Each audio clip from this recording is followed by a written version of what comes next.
Hai Sobat RLCS, terima kasih sudah klik video ini. Saya akan membahas pertemuan yang paling dinantikan antara juara dunia catur saat ini.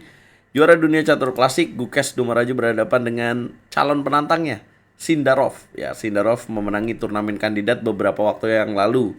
Dan ini adalah turnamen dalam rangkaian Grand Chess Tour ya, yang akan berlangsung di beberapa negara Eropa dan di Amerika Serikat finalnya. Nah, mereka bertemu dengan format catur rapid dan nanti ketemu lagi nih di format catur blitz. Jadi turnamen ini memang memungkinkan mereka ketemu 2 kali. Nah, teman-teman, apa yang terjadi? Siapa yang menang? Nonton terus sampai habis ya. Jangan di skip iklannya dan jangan lupa kasih hype untuk video ini. Dan jangan lupa subscribe channel RLCS ya. Nyalakan lonceng notifikasi biar nggak ketinggalan update dari RLCS setiap harinya. Sindarov memulai dengan langkah E4. Ini format waktunya 25 menit dengan bonus waktu 10 detik. Hitam, Gukesh mainkan dengan pertahanan Karokan. Wow, Karokan ini terkenal solid ya teman-teman. Buat kalian yang pemula, bingung pilih teori yang solid seperti apa, pilih Karokan guys. Putih kuda F3, hitam D5. Kemudian putih mainkan langkah D3. Wah, langsung aja ke endgame dong. Ya, tapi hitam tidak terpancing. Hitam queen ke petak C7. Sebenarnya kalau endgame siapa yang untung sih? Ya tergantung ya. Putih memiliki skill nggak? Kalau putih nggak memiliki skill itu akan sangat berbahaya. Tapi artinya kalau dia berani main D3 berarti dia sudah tahu setup dengan tanpa rokade bagaimana. Putih akhirnya makan pion di petak D5, dimakan lagi dan kemudian putih C4. Oh ya, ini mainnya di Polandia ya teman-teman, secara langsung. Kemudian hitam kuda ke petak F6, putih kuda C3. Ini variasi yang tajam. Kemudian hitam E6. Kemudian putih G3. Keluar gajahnya lewat fianchetto. Hitam menekan balik dengan gajah ke petak B4. Putih gajah G2. Dikasih pion C4. Dimakan oleh hitam. Putih gajah F4. Hitam loncat ke petak A5. Ancam balik. Pin. Kemudian putih makan pion di petak C4. Loh. Hitam melakukan pertukaran pada petak C3. Dimakan lagi. Queen makan C3, unggul 1 pion dong. Tapi kenapa Sindarov berani? Mungkin dia ingin memiliki sepasang gajah. Oke lah, gue kasih 1 pion, tapi ada keuntungan yang gue dapetin. Nah, di sini kuda D2 dimainkan, menutup sekaligus menjaga pion C4, aktifkan gajah fianchetto. Hitam di sini sebenarnya harus hati-hati ya, karena gajah dan kudanya belum develop nih, sementara putih sudah develop semua, sudah berkembang semua. Tapi Gukesh bermain tajam dengan E5. Putih benteng C1, dia mainkan queen A5. Kemudian putih gajah G5, terus menyerang dengan gajah G4. Wah, Gukesh berani banget sih di game ini. Kemudian putih queen ke petak C2. Harusnya queen B3 jelas lebih bagus ya, mengancam ini. Mungkin kalau queen B3, hitam akan menjawab dengan kuda B ke petak D7. Ya, bahaya juga kalau dimakan ada kuda C5. Dan putih mungkin akan queen B5. Tapi Sindarov lebih pilih queen C2. Kemudian hitam mainkan langkah kuda C6. Grid move ya, kemudian putih mengamankan raja, hitam juga dikasih tuh pertukaran pada petak F6, tapi putih nggak berani. H3 dulu, kemudian gajah 6 baru lakukan pertukaran. Putih kuda ke petak E4, hitam raja G7 menjaga pion. F4 dibongkar, F5 menjawab taktis, kuda ke petak G5, E4 didorong sekaligus mematikan kekuatan gajah putih. Queen ke petak B2, putih lakukan skak, raja mundur ke petak G8, raja ke petak H2. Ya, ada pilihan lain yang lebih bagus harusnya adalah bongkar dengan G4. Ya, G4 akan jadi sangat liar seharusnya. Raja ke petak H2, hitam coba netralisir keadaan dengan menawarkan pertukaran queen. Jelas putih nggak mau ya. Queen ke petak E2 dan hitam queen ke petak D4.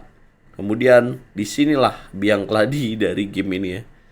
Critical momennya di sini teman-teman. Harusnya kan putih G4 nih dengan tujuan hancurin rantai pion ini dan dapetin pion E4 karena gajahnya masih susah keluar. Tapi Sindarov di sini sacrifice the knight. Dia mencoba menjadi Mihaltal, tapi sayang sekali ini bukan waktunya Mihaltal. Dia bukan Mihaltal ya. Dimakanlah oleh pion dan kemudian F5 dimainkan. Gajah mundur, benteng C ke petak D1, menteri F6, makan pion petak E4. Jelas blunder ya. Apa untungnya dari pertukaran tadi? Hitam kemudian mainkan langkah ya, harusnya menteri E5 di sini. Hitam coba langsung aja menukar benteng. Ya, cara paling simpel ya, menyederhanakan posisi. Dimakanlah oleh putih, dimakan lagi dan kemudian putih queen E8 skak. langkah 30, raja naik ke petak G7. Kalian lihat waktunya teman-teman, sudah di bawah 2 menit. Ya bahkan Gukes di bawah 1 menit. Memang benar-benar intens banget game ini. Benteng F4 dimainkan, mau benteng E4, langsung propilaksis H5. Kemudian Queen ke petak E2 mundur lagi, bingung ya di sini mau kemana. Langkah yang bagus raja H1, Queen E2, kemudian hitam gajah D7. Kemudian Queen makan pion H5, kuda C6. Oh dibiarin skak tuh, ya masih aman soalnya kan. Kemudian putih benteng H4, hitam melakukan blunder atau miss taktik ya dengan benteng E8. Ya miss taktik bukan blunder teman-teman, tapi melewatkan taktik yang harusnya di sini gajah makan F5. Karena kalau benteng F4 ada gajah G6. Ya cuma ini pressure time kayaknya. Karena tekanan waktu. Benteng E8 putih harusnya Queen H7, Queen G4, kemudian raja aman, menteri F4 karena ada menteri di sini kuat jaga. Menteri F4 mau benteng H6 ya, benteng masuk ke petak E2 ikat, kemudian menteri F3, benteng A2.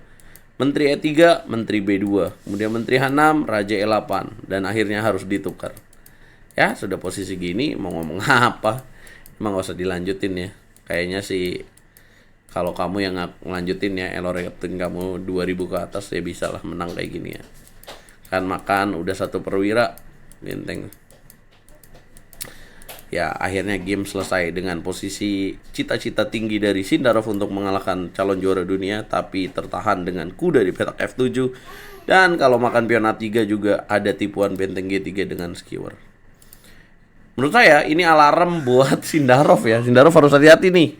Bukannya saya merasa lebih jago ya, tapi kita sebagai fansnya Sindarov juga, dimana performanya sangat luar biasa di turnamen kandidat. Tapi saya selalu bilang ya, kalau teman-teman tanya, kalau ngeliat performa kemarin kandidat, tentu kayaknya semua orang pegang Sindarov untuk jadi juara dunia. Tapi untuk perebutan gelar juara dunia, saya mau bilang itu dimensinya lain, auranya lain teman-teman. Dan pasti viral banget ya ekspresi dari Gukes. Gukes habis menang langsung begini nih, seakan-akan nunjukin kalau dia lah.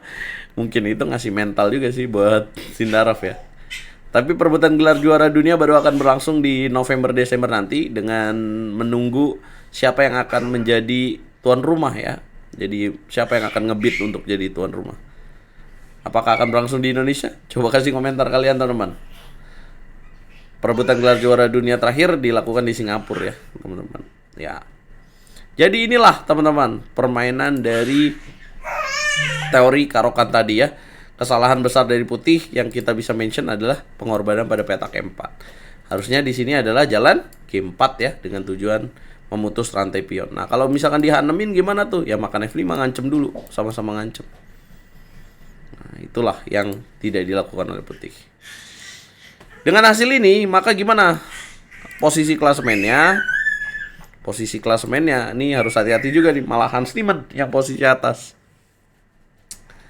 Dan sudah selesai 6 babak ya teman-teman. Hari ini lanjut lagi jam 19 malam. Jam 19 waktu Indonesia Barat malam ya.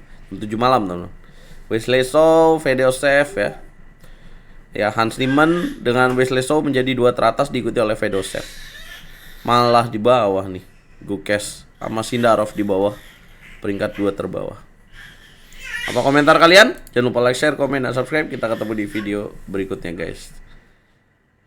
Siapa yang akan keluar jadi juara guys?